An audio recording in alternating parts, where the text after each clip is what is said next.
second Monday of the month, 1:30 to 3:30, we all, those that want to, get together in the art studio, and we just do baskets for a couple hours.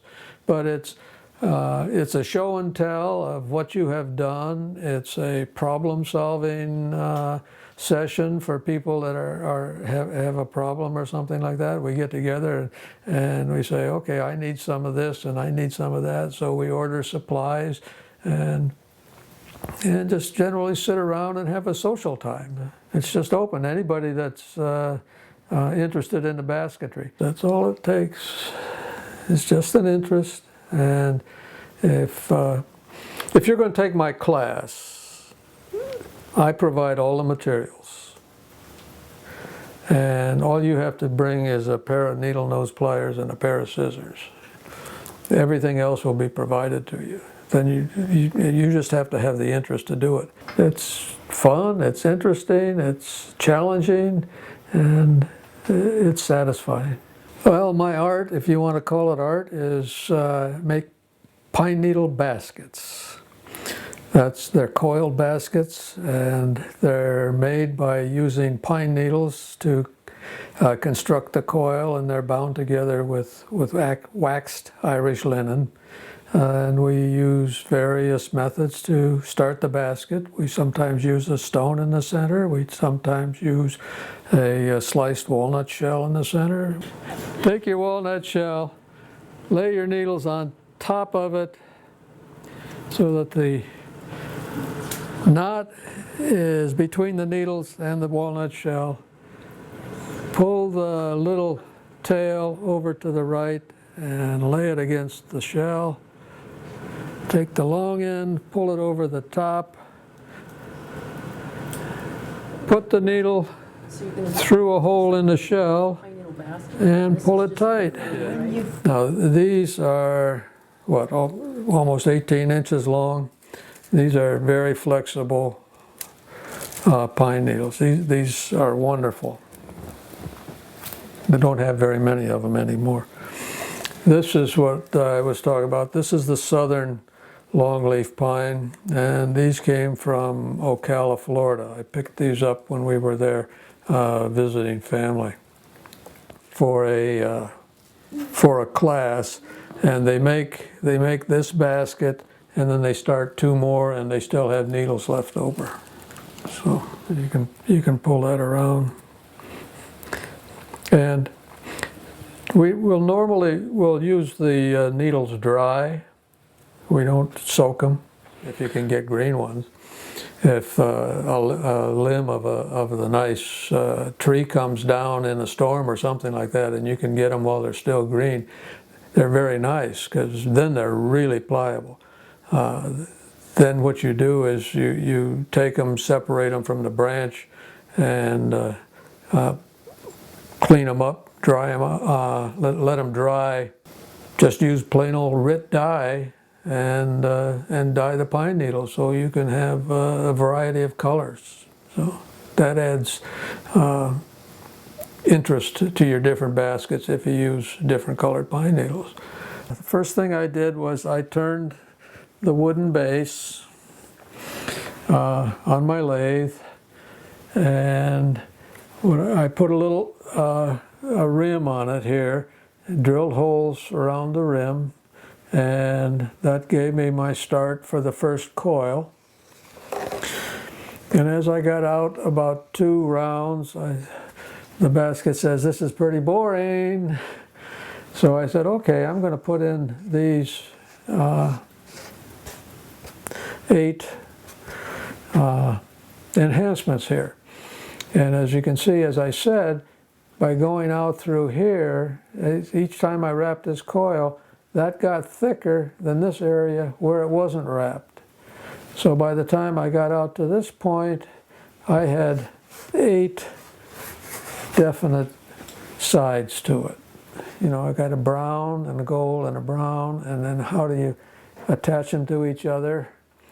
And so I devised that way of being able to put them one on top of the other. And as you can see, one of the purposes, as I said, of the wrapped coil is to reposition your stitches. You can see how far apart they were getting here, whereas out here, they're right back close together again. And this is where it was taking me 8 hours to go all the way around once. And so then I got here and I said, it's okay, now it's time to start up. And as I said, I was going to make a basket which came in like this, and the top was going to end up the same size as this. But as I started coming up the size and adding again this additional enhancement, this being thicker than this forced this up, this was down, and so now I had scallops. And when I got to there, the basket was saying, it's about time to stop. See about adding in some embellishments by these short wrapped coils, and so I do. It's got this spiral. I don't know if you can you pick that up there, that spiral? So I saw this is a button. An Indian horn, not American Indian, but Asian Indian animal horn button that they made. And so I saw that in a fabric shop, and I bought a couple of them. And what I did was I drilled holes just around the edge there. And so that gave me something to put my first coil on. Then I did the spiral thing, and then I decided how I wanted to shape it. So I shaped it up, and when I got that far, I said, oh, that would look pretty good with the lid. So I had the other button, so I did this one, and this is where I say, okay, I started off the same way, but instead of going up when I got out, I let it taper off a little bit. Then I put a rim on the inside of it, and finally I tied a knot on the top of the button. That's a Chinese love knot. And so I call that my Love Me Not basket, and that belongs to my wife. We do use what we call a gauge on the bundle, and it serves a couple of purposes. Number one is it keeps your needles under control pretty much, and it ensures that your coil has the same size all the way around, so you don't get lumps in your coil. Fat spaces and then thin spaces and then fat spaces and then thin spaces. So by using that, you keep the even tension. You know it's time to add needles, and so your coil is the same size all the way around. And we have different size gauges for different size baskets, different size pine needles, new materials which I had never used before. One was artificial sinew in place of the waxed linen, and a copper wire. And so you were weaving with both the sinew and the wire alternatively, and so you would do a stitch with the sinew and you would do a stitch with the wire, and you would do a stitch with the sinew and a stitch with the wire. And the wire was very springy. I say it was like trying to weave with a slinky. So the basket is coated as the final step, next to final step. Final step is putting your signature on it, but the next to final step is beeswax. And what I do is I take a piece of beeswax, which you can get at Michael's, and I melt it. I put it in a crock pot and I melt it in the microwave. And then when it's liquid, you paint it onto the basket. And as it cools and dries on the basket, it turns white.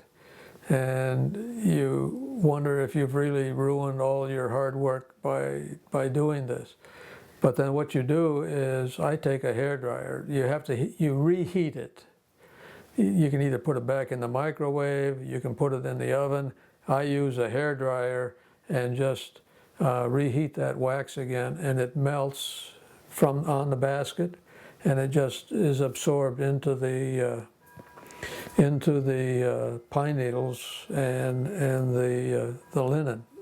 Once I found out how to do it, I had so many ideas that were coming to me about how I wanted to incorporate this into my life, this basket making. And as I mentioned, I also am a wood turner, and I had all kinds of ideas about how I could turn various wooden bases and make different type baskets. And so as I went on, I would just, the first were very simple baskets, and then I decided I was going to enhance them with, so that I could have spirals, or I could have stars, or I could have arrows, or whatever I wanted to have. And that way, it just went on from there. It's amazing. You can almost hear it say, "Okay, this is the last time around. You know, it's time to think about putting it away, because it's not going to look nice." The golden mean. And he started out by saying that he would go into museums and that sort of thing, and certain art pieces would catch his eye and be very pleasing. Other pieces that he would see would be discomforting, and he wondered why. And so he studied that, and then he finally came down to the fact that he was talking about the golden mean, which most artists probably understand. But I get a real enjoyment out of it. It's soothing. It brings me a lot of satisfaction just to try different things with it, see how it's done. Especially the different stones that are available now to use for the stone centers that we use. I don't know if you can. Is that in the light enough? I didn't consider that I was making an art piece when I was working on it, but maybe I should do that.